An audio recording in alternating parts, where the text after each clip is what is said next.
झाले राणेपूरला, म्हणजे कोल्हापूरची मूळची मी, आणि 2 वर्ष झालं बघते मी राज्यापूर संगीत नृत्य मंडळाचं साहित्य होतं. दरवर्षी आतुरतेने वाट बघत असतं की कधी मॅडमचे साहित्य येणार आहे, कधी येणार आहे, तिचा काही कार्यक्रम आहे. मी काल मुलाला सांगितले की उद्या मी नाही आहे, पण इथे नोकरी देणार, उद्या येणार आहे, सगळ्याला लाईक करा, ते पण आनंदी असतात. पुढची तुम्ही विचार तुला कोण बोलणार असेल? हे बोलतो सुरे बोलते गावात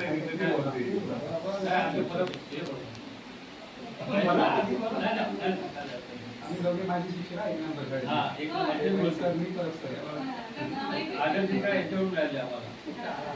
अरे त्यांच्याकडून तुम्हाला काय शिक्षण सुरू तुम्हाला मिळालं असेल की त्यांनी तुमचं काय शिंतोडे उडवले ते विषय आम्हाला समजून दे म्हणून बोला.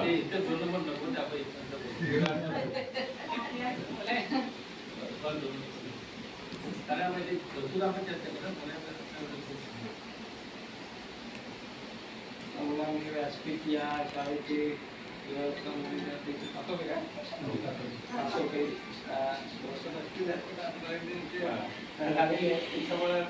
आणि सर्व मंडळाचे आमचे कार्यकर्ते आणि त्याचप्रमाणे त्यांच्यासाठी हा कार्यक्रम आहे आणि त्यांना खऱ्या अर्थाने प्रेरणा आहे अशा प्रकारचे आपले विद्यार्थी बालगोपाळ आणि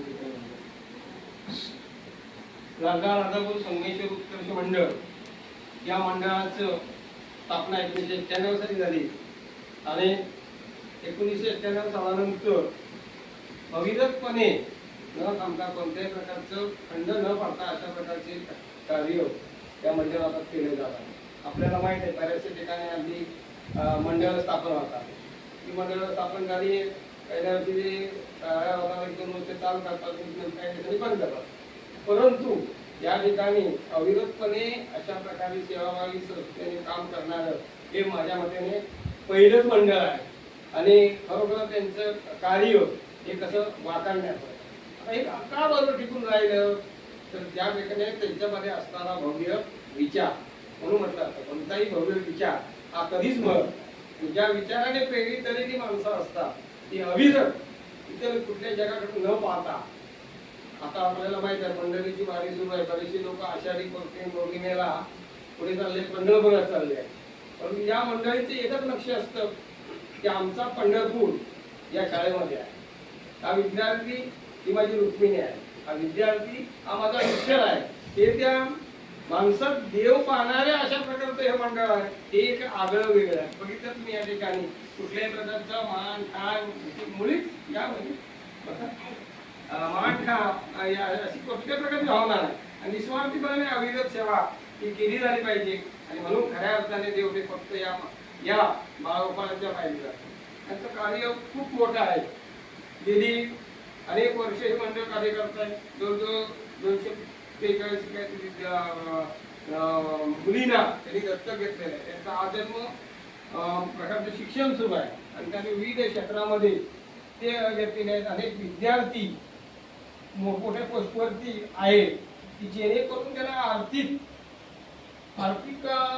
ह्याच्या अभावामुळे त्यांचं शिक्षण मध्ये खंडित होता कामा आणि हे सर्वत्र शेतकऱ्यांची गोरगरीब होतकरू मुलांना पहिला प्रोत्साहन देऊन त्यांनी खऱ्या पायावरती त्यांना उभं केलं. ज्या वेळेला एका वेगवेगळ्या शिक्षणात गेले अनेक प्रकारचे विद्यार्थी आज चांगल्या चांगल्या पोस्टवरती आहेत आणि हेच त्यांचे मिळणारं त्यांच्या या ठिकाणी हृदयाला धावणारं ती भावना आहे त्याच्यातून जे मिळणारं यश आहे तोच खरा देव म्हणून त्या ठिकाणी हे मंडळ पाहतं. ही एक वेगळी वैशिष्ट्यपूर्ण अशा प्रकारचे कार्य आहे आणि म्हणूनच त्या ठिकाणी इतके अविरतपणे हे कार्य चालत आलेलं आहे. एवढंच नाही, हे मंडळ जाता येता येताना सर्व गोष्टींचं अशा प्रकारे निरीक्षण केलं जातं. समाजातील किंवा एखादा कलाकार असेल, एखादा मुली कौशल्य असेल, याही लोकांचा ते आदर करतात, त्यांच्याकडून त्यांना प्रेरणा देतात. अशा प्रकारचे वाटतं गेल्या वर्षी त्या मंडळातर्फे अशा समाजातील जवळजवळ 24 नवदुर्गा म्हणजे ज्या स्त्रियांनी माणूस सारेच जगतात पण जगता जगता दुसऱ्याला उभारणी देऊन महान बनवणं अशा प्रकारचं कार्य महान असते आणि म्हणून त्याने गेल्या वर्षी या समाजातील अशा ज्यांनी दैदिप्यमान अशा प्रकारचं काम केलेलं आहे अशा 9 दुर्गांना वेचून लांजा राजापूर 24 24 नवदुर्गाना म्हणजे नवदेव आपण म्हणतो. आता आपल्याकडे लक्ष्मीचे अनेक प्रकार आहेत. धनलक्ष्मी, शौर्यलक्ष्मी, विद्यालक्ष्मी असे भरपूर लक्ष्मी आहे. पण खऱ्या अर्थाने मंडळ लक्ष्मी कुठं पाहते? देवळात नाही पाहिजे. तर या असणाऱ्या महिलांमध्ये पाहिले जातात. त्या महिलाला उभारणी देऊन त्यालाच कसं सक्षम बनवता येईल आणि त्याला गणपतीचा हात देता येईल अशा प्रकारचं अविरत कार्य त्या ठिकाणी चालत आहे. आणि म्हणूनच या ठिकाणी अनेक प्रकारचे उदाहरणार्थ मी कोठामध्ये होतो बघा, म्हणजे कसं व्यसन जसा कावल्याची नजर असते समाजामध्ये, म्हणजे बघण्याचा कसं आहे दृष्टी तशी सृष्टी अशी निर्माण होते. आपल्याकडे जर आपल्या हृदयामध्ये जर भाव असेल तरच आपण त्या ठिकाणी तशा प्रकारचं अवलोकन करू शकतो. आमच्या कोटात तेच गोष्ट, मी जिल्हा परिषद कोर्ट नंबर 1 लांजा तालुक्यामध्ये त्याच्या ठिकाणी एक नारकर म्हणून मुलगा आहे, म्हणजे पालक आहे. त्याने काय प्रयास केला बघा, लक्षात ठेवा. पाणी मिळण्यासाठी अविरत एखाद्याची जिद्द आणि चिकट काय असते ही घेण्यासाठी त्या माणसाने काय केलं, गोरगरीब पैसे देण्यासाठी मजूर नाही, मग त्यांनी ठरवलं विहीर मी एकट्याने भरायची बघा. एकट्याने विहीर खोदली पाणी पडीपर्यंत, एकटाच बनवतो, एकटाच काम करायचं आणि एकट्या करून पाणी कधी पाळलं. विचार करा, ही दखल या मंडळाने घेतली हे त्यांच्या लक्षात आलं अशा प्रकारचे आहे. अशा अनेक समाजातील कौशल्यपूर्ण ज्यांचं काम आहे अशा लोकांना प्रेरणा देण्याचं ही काम हे मंडळ करतं आणि त्या ठिकाणी त्याला प्रेरणा देतं. म्हणून असं अविरत चालणारं एक महान कार्य आहे लक्षात मला. म्हणून त्या ठिकाणी एवढंच नाही तर आपल्याकडे इकडे जैतापूरचा जो खाडीपूल आहे माहिती आहे का, तर त्या ठिकाणी बरेच वर्ष हा प्रलंबित प्रश्न होता. जैतापूर तेव्हा विजयदुर्ग नाटे धावून हा पुलाचा प्रश्न मार्गी लागत नव्हता. परंतु ज्या वेळेला जसं फुल गुंफून आपण माळ तयार करतो तशा प्रकारे समाजातील मग शासकीय अधिकारी असू दे, पोलीस असू दे किंवा समाजातील उत्कृष्ट नेते मंडळी असू दे, इत्यादी राजकारण जास्त या मंडळात महत्वाचं वैशिष्ट्य राजकारण एवढंच आलं बघा. राजकारण पण राजकारणाचा उपयोग पण केला जातो काय असा किंवा समाज जेव्हा दखल घेतो आपल्या कार्याची, प्रत्येक व्यक्ती किंवा व्यक्ती मंडळ हे कशाने मोठं होतं तर आपल्या कार्याने मानव. मग तशा प्रकारचे मावळकर यांनी जो नाटे राहुलवाली जो पूल आहे बरेच वेळ होत होता त्याच्या संदर्भात त्यांनी तरी त्या ठिकाणी आपली ओळख काढून त्या ठिकाणी तो मार्गी लावला. म्हणजे एवढंच नुसतं शैक्षणिक काम नाही, सामाजिक, शैक्षणिक, सांस्कृतिक विविध क्षेत्रामध्ये काम करणारी मंडळ आहे या ठिकाणी आहे. ही मंडळी आहेत सतत अविरत लक्षात ठेवा, हे सामान्य काम नाही.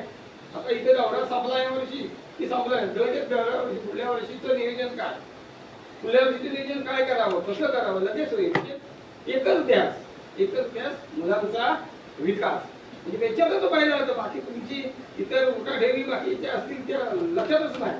सर्वत्र या गोरगरिबांच्या मुलांच्या शिक्षणात त्यांनी आपलं कार्य मानलेलं आहे, वसा घेतलेला आहे आणि अशा प्रकारचं त्यांचं कार्य आहे. म्हणूनच म्हटलं जातं की माणूस हा कर्तव्याने मोठा होतो.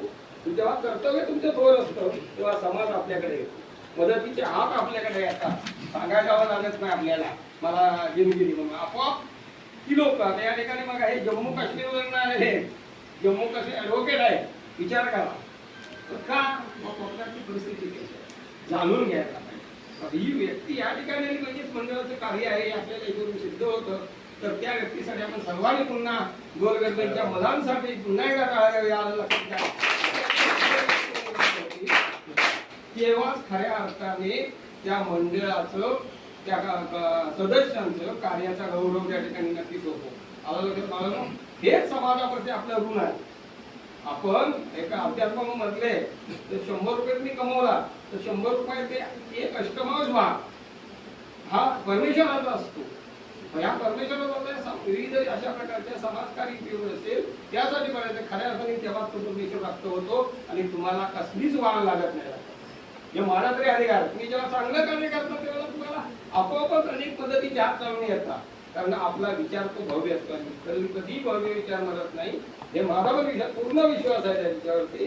आणि जे यश यशाकडे नेतं ते म्हटलं यश यशाकडे नेतं त्याच्यातून एखादी प्रेरणा मिळते बाबा. म्हणून तुम्हाला एकच सांगणार या ठिकाणी देणारे ही जी छत्री असेल, दप्तर असेल, भले ते छोटेखाने असेल, परंतु त्या ठिकाणी त्या वेळेला मिळणारी शाबासकीची थाप आहे तो विद्यार्थी त्या प्रेरणेने ज्या वेळेला छत्री घेऊन जाईल ती छत्री नसेल तर एक मायेची सावली असेल.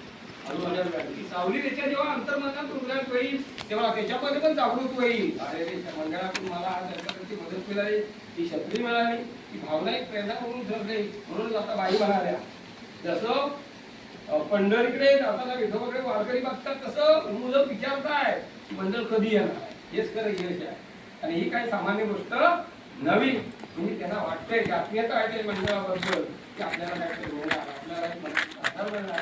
अशा या मंडळाचं हे थोर कार्य आहे, फार मोठं कार्य आहे. आणि अशा प्रकारे समाजाप्रती असणारं आपलं गुण मग प्रत्येकानं